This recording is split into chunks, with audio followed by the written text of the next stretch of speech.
And welcome back. Turning to Northwest News, State Route 97 remains closed because of a wildfire near Sadis Pass. The State Department of Transportation says the highway is closed between the towns of Toppenish and Goldendale.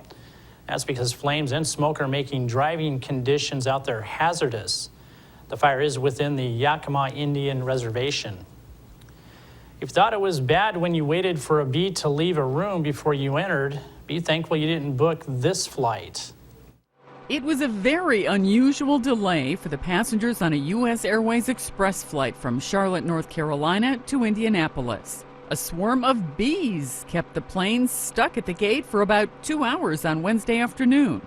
Passengers were still bewildered when they arrived in Indianapolis. The pilot comes on and kind of sheepishly tells us that the tug truck they used to push the plane back has bees swarming all over. So the fire department came and medics and all that. U.S. Airways says the worker was ready to drive the truck and tug the plane away from the gate when he noticed the bees.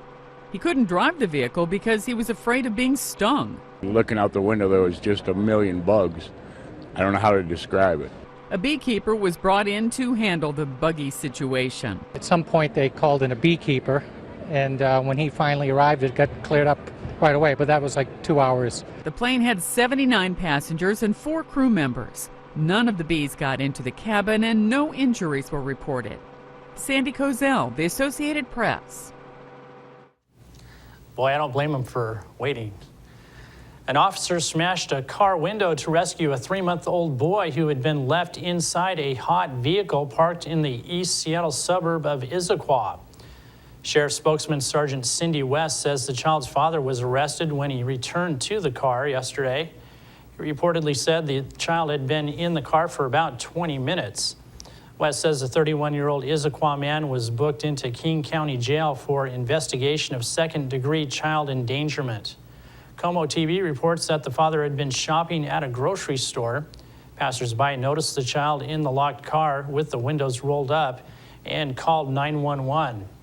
The baby reportedly was lethargic when it was freed and taken to a hospital for treatment. Deputies notified Child Protective Services and the baby was returned to his mother. That's going to do it for us here at iFIBER 1 News. We want to thank you for watching and we'll see you again tomorrow night.